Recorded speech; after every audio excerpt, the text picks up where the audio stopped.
નમસ્કાર, આપ જોઈ રહ્યા છો સમાચાર સતત આપની સાથે હું ખ્યાતિ। રાજસ્થાન સીમા પર પાકિસ્તાન તરફથી ફાયરિંગ, પાકિસ્તાની રહેણાંક વિસ્તારને નિશાન બનાવ્યા છે। ગંગાનગરમાં આખી રાત ફાયરિંગ ચાલ્યું। બીએસએફના જવાનો આપી રહ્યા છે જડબાતોડ જવાબ। ઉલ્લેખનીય છે ફરી એકવાર પાકિસ્તાનની નાપાક હરકત કે જ્યાં રાજસ્થાનની બોર્ડર પર ફાયરિંગ થઈ રહ્યું છે। ગંગાનગરમાં આખી રાત ફાયરિંગ થયું।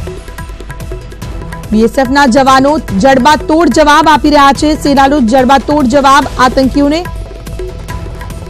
પાકિસ્તાન તરફથી થઈ રહેલા સીમા પરના ફાયરિંગ પર તેઓને વળતો જવાબ આપવામાં આવી રહ્યો છે।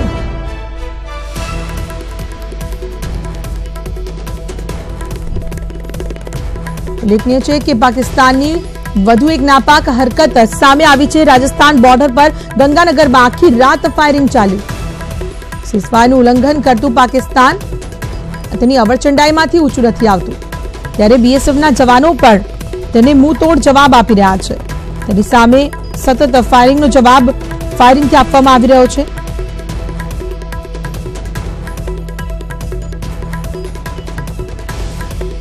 આખી રાત ફાયરિંગ ચાલ્યું અને સામે બીએસએફના જવાનોએ પણ ફાયરિંગ કર્યું।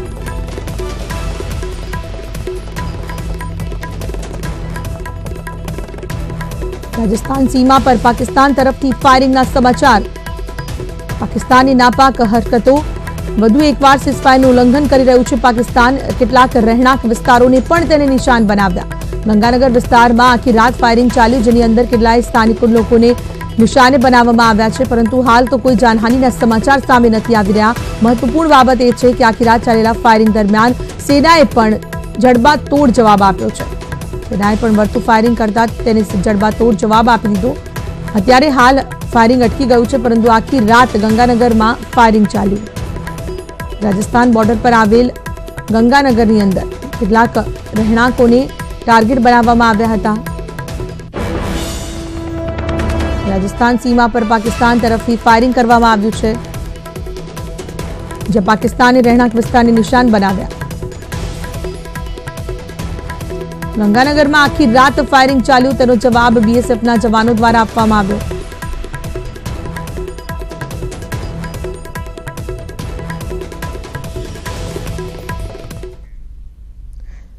ચૂંટણી પંચે રાજકીય પક્ષોને ચેતવણી આપી છે કે આદર્શ આચાર સંહિતા લાગુ થયા બાદ તેઓ ચૂંટણીનો ફાયદો લેવા સુરક્ષા દળની તસવીરો કે તેના નામનો ઉપયોગ ના કરે।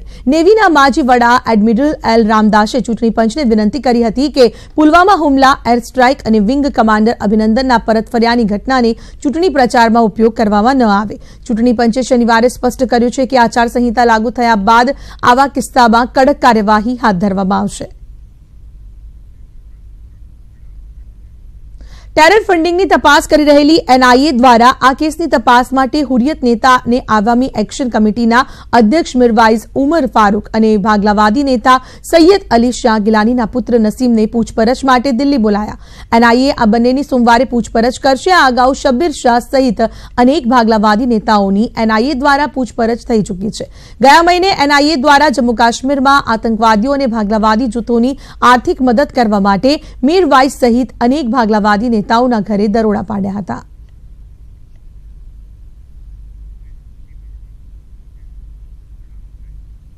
અને હવે વાત ચૂંટણીના ચક્રવ્યૂહની।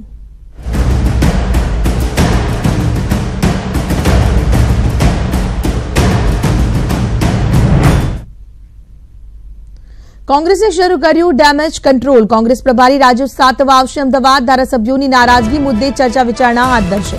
મહત્વપૂર્ણ સમાચાર જે સામે આવી રહ્યા છે, રાજીવ સાતવ અમદાવાદ આવશે। ગુજરાતની અંદર ડેમેજ કંટ્રોલની સ્થિતિને નાથવા માટે તેઓ તાબડતોબ ગુજરાત આવી રહ્યા છે। મહત્વપૂર્ણ સમાચાર મળી રહ્યા છે કે કોંગ્રેસની અંદર નારાજગી સામે આવતા કેટલાય ધારાસભ્યો પદ પરથી રાજીનામું આપી શકે છે, ભાજપનો ભગવો ધારણ કરી શકે છે। અને આવા તમામ અટકળો અને સમાચારો વચ્ચે રાજીવ સાતવની ચિંતામાં વધારો અને ડેમેજ કંટ્રોલ કરવા માટે તેઓ સીધા આવી રહ્યા છે ગુજરાત। લોકસભા 2019ની ચૂંટણી પહેલા આ તમામે તમામ પક્ષ પલટાના કેટલાક સમાચાર ભાજપમાંથી કોંગ્રેસ તો કોંગ્રેસમાંથી ભાજપમાં જતા સભ્યોને રોકવાની હવે અટકળો તેજ થઈ છે। પ્રણવ જોડાયા છે અમારી સાથે। પ્રણવ, તાબડતોબ ગુજરાત આવવું પડશે રાજીવ સાતવની અને આખરે ચર્ચા વિચારણા બાદ શું હવે મહત્વપૂર્ણ નિર્ણય લેવાઈ શકે છે? કારણ કે કોંગ્રેસની અંદર જે હાલની પરિસ્થિતિ છે તેને જોતા ઘણી બધી અટકળો લગાવી શકાય. હજી ચોક્કસ માની શકાય જે રીતે માહોલ બન્યો છે ગુજરાતની રાજનીતિનો અને જે રીતે કોંગ્રેસના ધારાસભ્યો એક પછી એક ભારતીય જનતા પાર્ટીમાં જોડાઈ રહ્યા છે ત્યારે ગુજરાત કોંગ્રેસનું નેતૃત્વ ક્યાંક પાંગળું સાબિત થયું છે. તેને કંટ્રોલ કરવા માટે ખુદ પ્રદેશના પ્રભારી રાજીવ સાતવને ગુજરાત આવવું પડી રહ્યું છે અને તેઓ આજે વહેલી સવારે ગુજરાત આવશે અને સતત તેઓ આખા દિવસમાં તમામ ધારાસભ્યો સાથે 1-to-1 બેઠક કરવાના છે.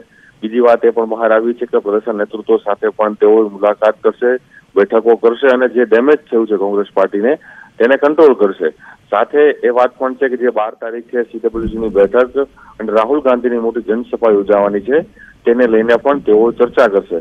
પરંતુ ચોક્કસ અહીં નોંધવા જેવી બાબત એ રહી છે કે પ્રદેશના પ્રભારી રાજીવ સાતવને ગુજરાતના ધામા એટલા માટે નાખવા પડી રહ્યા છે કે ગુજરાત કોંગ્રેસનું નેતૃત્વ નબળું પડી રહ્યું છે અને જે રીતે ધારાસભ્યો એક પછી એક જઈ રહ્યા છે અને ધારાસભ્યોને ક્યાંક ક્યાંક પોતાનો વિરોધ છે તે આખરી રીતે નોંધાવી રહ્યા છે. તેથી આ તેને ડેમેજ કંટ્રોલ કરવા માટે સાતવે ગુજરાત આવી રહ્યા છે અને જે રાહુલ ગાંધી જે સૂચનાઓ આપી છે, કારણ કે આ જે મુદ્દો જે ચાલી રહ્યો છે ગુજરાતના રાજનીતિનો એ દિલ્હી સુધી ગયો છે. દિલ્હીના નેતાઓએ પણ ગુજરાત ઉપર ફોકસ કર્યું છે. જો આપણે જોયું હશે કે દિલ્હી હાઈકમાન્ડ એ ગુજરાત ઉપર સૌથી ફોકસ રાખી રહ્યું છે. રાહુલ ગાંધીએ પણ ખુદ કહ્યું હતું કે મને તમે ગુજરાતમાં સતત બોલાવતા રહો કારણ કે મને ગુજરાત ગમે છે, કારણ કે ગુજરાત એ એપી સેન્ટર છે. નરેન્દ્ર મોદી ગુજરાતથી બિલોંગ કરે છે, અમિત શાહ ગુજરાતથી બિલોંગ કરે છે. તેથી ગુજરાતને રાજનીતિની અંદર ખુદ રાહુલ ગાંધી ઇન્ટરફિયર કરી રહ્યા છે કારણ કે ગુજરાતનો ટાર્ગેટ છે કે વધુ સીટો મળી શકે. આમ પણ એક સાંધો ત્યાં તેર તૂટે તેવી પરિસ્થિતિ હાલ કોંગ્રેસની સામે આવી રહી છે અને તેવા સંદર્ભે હમણાં જ બેઠકોનો દોર ચાલ્યો. અલ્પેશ ઠાકોર બાદ વધુ કેટલાક નેતાઓના અત્યારે નારાજગી સામે આવી રહી છે. એટલે કે ઇલેક્શન પહેલાનું અત્યારનું જે સમગ્ર સમીકરણ જોવા જઈએ, રાજકારણ સમીકરણ કોંગ્રેસની અંદર, તો ઘણી બધી ઉથલપાથલ થવાની શક્યતા.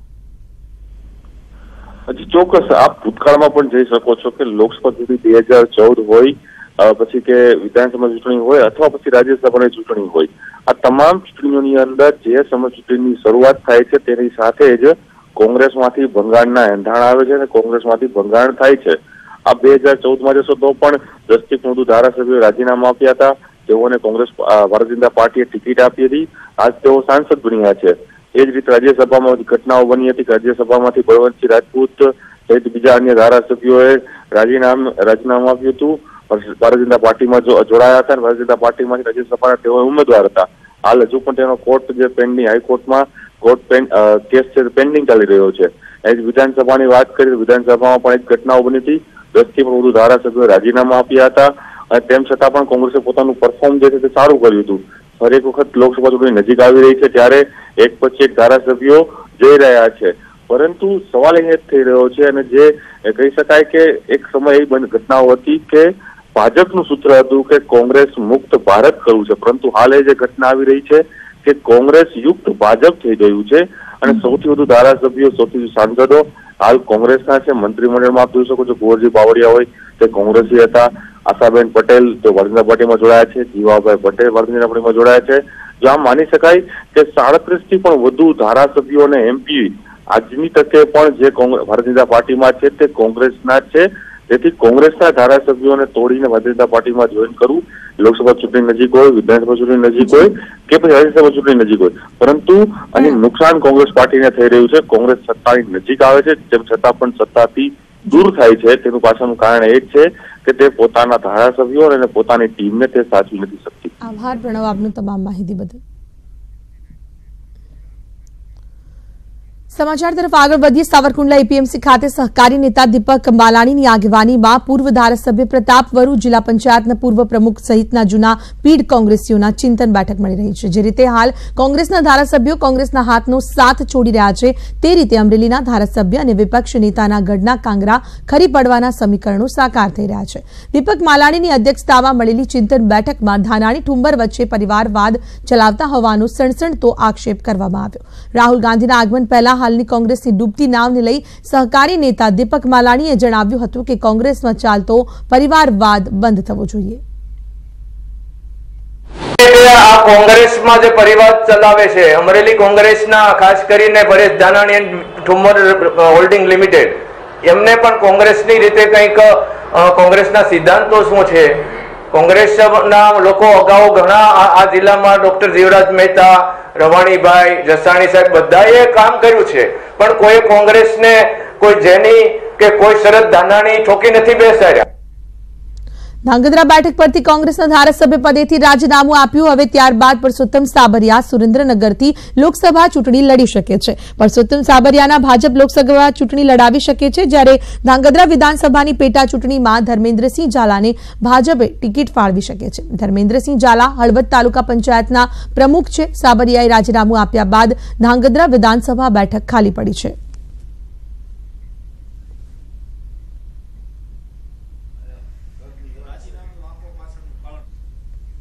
કોંગ્રેસના ધારાસભ્યોના રાજીનામા બાદ પરેશ ધાનાણીનું નિવેદન, કોંગ્રેસ કોઈને મંત્રીપદની લાલચ આપી શકે તેમ નથી। કોંગ્રેસ કોઈને રૂપિયાની લાલચ પણ આપી શકે તેમ નથી। કોંગ્રેસે પોલીસના જોરે કોઈને ડરાવી નથી શકતી તેવું તેમનું કહેવું છે।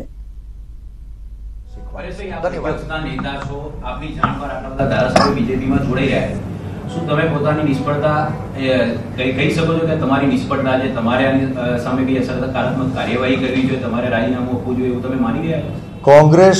કોંગ્રેસ પક્ષ કોઈને મંત્રી પદની લાલચ આપી શકે એમ નથી। આ મંત્રી બનવા માટે થઈને જો કોઈએ કોંગ્રેસ છોડી હોય તો સ્વાભાવિક છે કે એને કોંગ્રેસ પક્ષ એની ઈચ્છાઓ પૂરી કરી શકે એમ નથી। કોંગ્રેસ પક્ષ પાસે કોઈ 5-15 કરોડ રૂપિયાની અપેક્ષા રાખતું હોય તો મારી પાર્ટી છે એ ગરીબોની, દલિતોની, વંચિતોની, ખેડૂતોની પાર્ટી છે। એની પાસે કાળા ધનના કોથળા નથી કે એની ઈચ્છાઓ સંતોષી શકે। અને ત્રીજો વિકલ્પ કે મારી પાસે એવી પોલીસનું પીઠબળ નથી કે અમારી સૂચનાથી કોઈને ડરાવી શકાય, ધમકાવી શકાય, ખોટા કેસ કરી અને સરકાર પાસે સરેન્ડર કરી શકાય। એટલે કોંગ્રેસ પક્ષની આ 3 નબળાઈઓ છે કે કોઈને મંત્રી પદ ઓફર કરી શકતા નથી, કોઈને રૂપિયાની લાલચ આપી શકતા નથી કે પોલીસના દંડે કોઈને ડરાવી ધમકાવી શકતા નથી। અને આ સિવાયનું ચોથું કોઈ કારણ સત્તા પરિવર્તન માટેનું, પાટલી બદલવા માટેનું હોઈ શકે નહીં। બનાસકાંઠાના ધારાસભ્ય જ્ઞાનીબેનનો બફાટ, ભાજપમાં જનારાની હાલત પાંજરાપોળના પાડા જેવી થશે। કોંગ્રેસ છોડી ભાજપમાં ગયેલા ધારાસભ્યો પર જ્ઞાનીબેને કર્યો કટાક્ષ।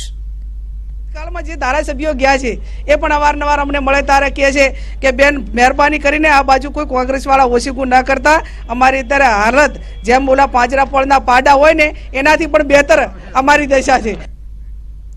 મંત્રી બન્યા બાદ જવાહર ચાવડાનું પોતાના મત વિસ્તાર માણાવદરમાં તેમના સમર્થકોએ કર્યું સ્વાગત। બીજેપી ઓફિસમાં ભાજપના હોદ્દેદારોએ સ્વાગત કર્યું। શહેરમાં ઉત્સાહ રેલી સ્વરૂપે શહેરમાં તેઓ ફર્યા। જવાહર ચાવડાને આવકારવા મોટી સંખ્યામાં લોકો ઉમટી પડ્યા હતા।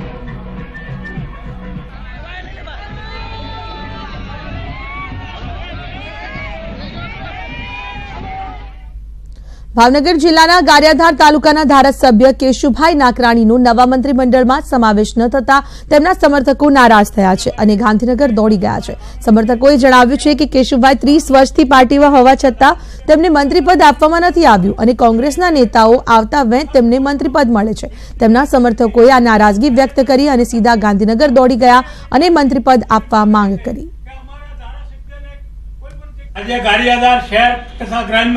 સંગઠન અને ચૂંટાયેલા પ્રતિનિધિઓ તમામ એક થઈ અને અમારી પ્રદેશ ભાજપમાં માંગણી છે કે 6 ટર્મથી ગારિયાધારના ધારાસભ્ય કેશુભાઈ નાકરાણી ચૂંટાતા હોય અને એને એક પણ વખત કોઈ પણ મિનિસ્ટ્રી આપી નથી તો ગારિયાધાર સંગઠનની તેમજ ચૂંટાયેલી પાંખની એવી માંગણી છે કે અમારા ધારાસભ્યને કોઈ પણ જગ્યાએ પ્રધાનમંડળમાં સમાવેશ કરવામાં આવે।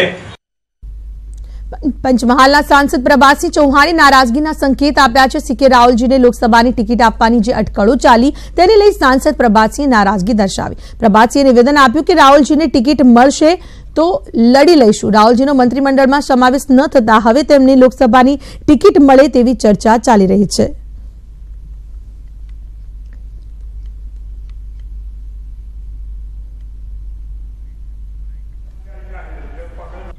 હવે આપણી લોકસભામાં પંચમહાલમાં સાહેબ સીકે નું નામ ચાલે છે, પછી કઈ રીતે ચાલે? તો પાર્ટી છે ભાઈ,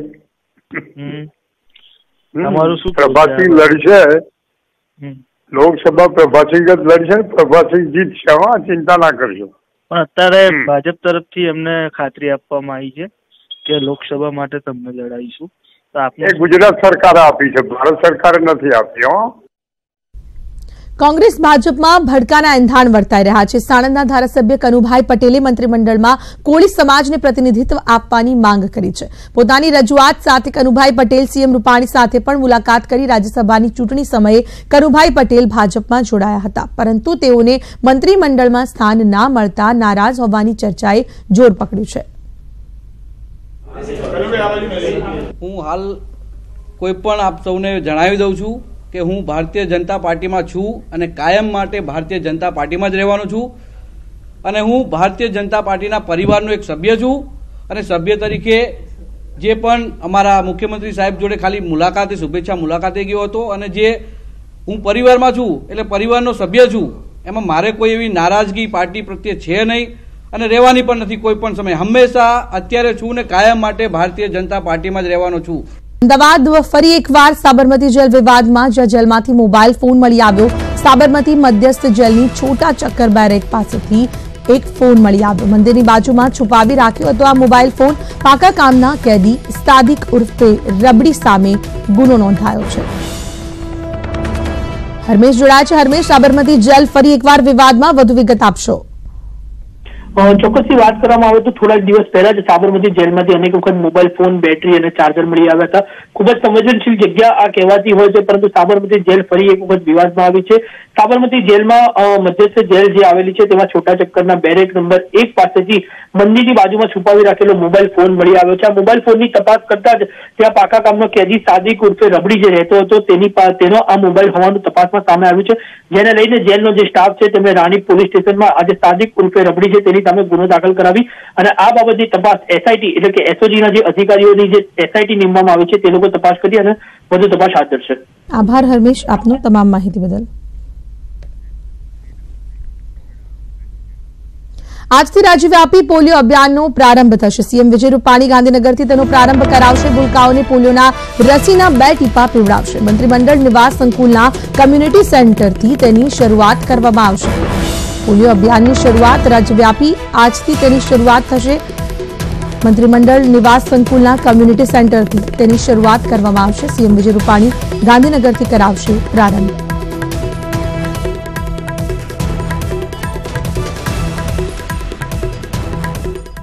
સ્વાઇન ફ્લૂનો કેર યથાવત. સ્વાઇન ફ્લૂથી વધુ એક દર્દીનું મોત થયું છે. એક જ દિવસમાં સ્વાઇન ફ્લૂના કારણે 2 લોકોના મોત થયા છે. સવારે રાજકોટ શહેરના 52 વર્ષીય મહિલાનું ખાનગી હોસ્પિટલમાં મોત થયું.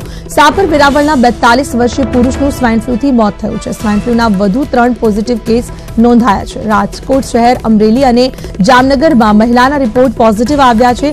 સ્વાઇન ફ્લૂના કારણે મૃત્યુઆંક 80 પર પહોંચી ગયો છે, જ્યારે સ્વાઇન ફ્લૂ પોઝિટિવ આંક 338 પર પહોંચ્યો છે.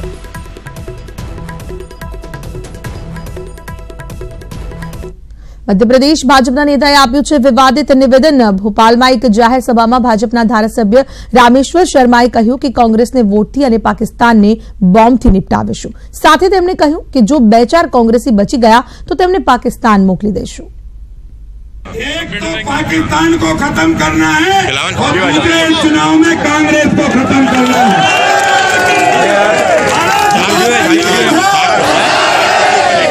तैयार हो? ये लड़ाई शुरुआत है, आज अधिकार दिवस की शुरुआत है. प्रदेश अध्यक्ष जी आ रहे हैं, संकल्प लेकर जा रहे हो, लोकसभा में बहुमत के साथ आएंगे. अरे कांग्रेस तुझे वोट से निपटाएंगे और पाकिस्तान को बम से निपटाएंगे.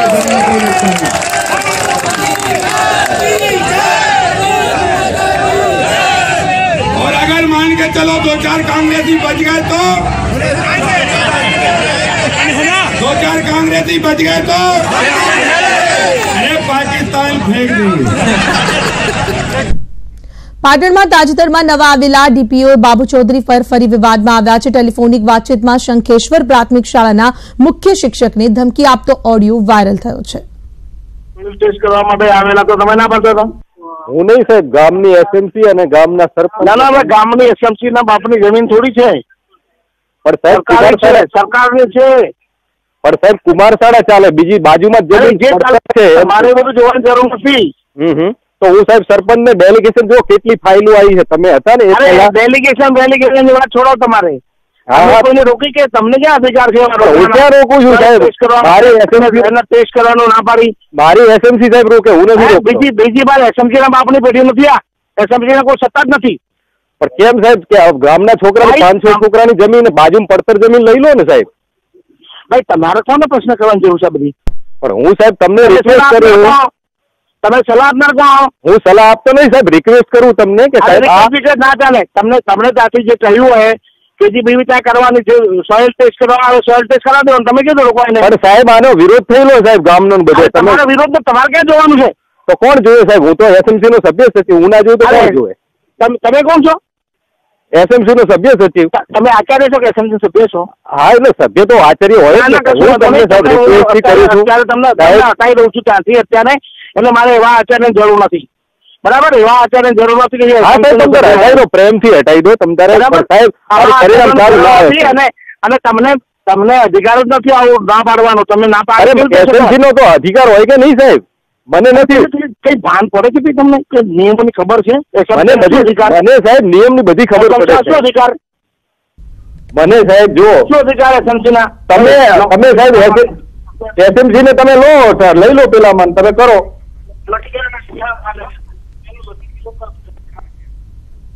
ગુજરાત બોર્ડની પરીક્ષા ચાલી રહી છે ત્યારે ધોરણ 12ના સામાન્ય પ્રવાહના તત્વજ્ઞાનના પેપરમાં પેપરો ખૂટવાની ઘટના બની. મહીસાગર જિલ્લાના લુણાવાડાની આદર્શ વિદ્યાલયમાં બની, જ્યાં શિક્ષણ વિભાગ દ્વારા પેપરની ઝેરોક્સ કઢાવી અન્ય પરીક્ષાર્થીઓને પેપર આપવામાં આવ્યા.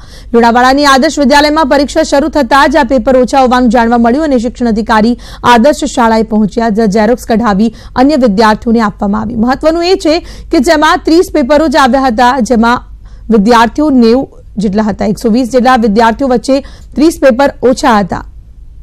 વિદ્યાર્થીઓનું ભાવિ ન બગડે તે માટે ઝેરોક્સ કઢાવવામાં આવી. પહેલા જ પેપર ફૂટી ગયાના વાત પણ ઉઠી છે, જ્યાં કેટલાક વાલીઓએ સવાલ પણ ઉઠાવ્યા છે. ત્યારે સમગ્ર મામલે નાયબ જિલ્લા શિક્ષણ અધિકારીને જાણ થતા તેઓ ઘટના સ્થળ પર પહોંચ્યા હતા. પેપર આપ્યું અને કોઈ ગવર્મેન્ટ પેપર હોય કોઈ ઝેરોક્સ ના હોય, ક્લિપ મારી પેપર આપ્યા છે અને પેપર આવ્યું તો હાથમાં ગરમ ગરમ લાગતું ઝેરોક્સ કરીને પેપર આપ્યા છે અને પોણા સાથે પેપર છોડી. કેટલા વાગે પેપર આપ્યું? 3:30 પેપર આપી છે.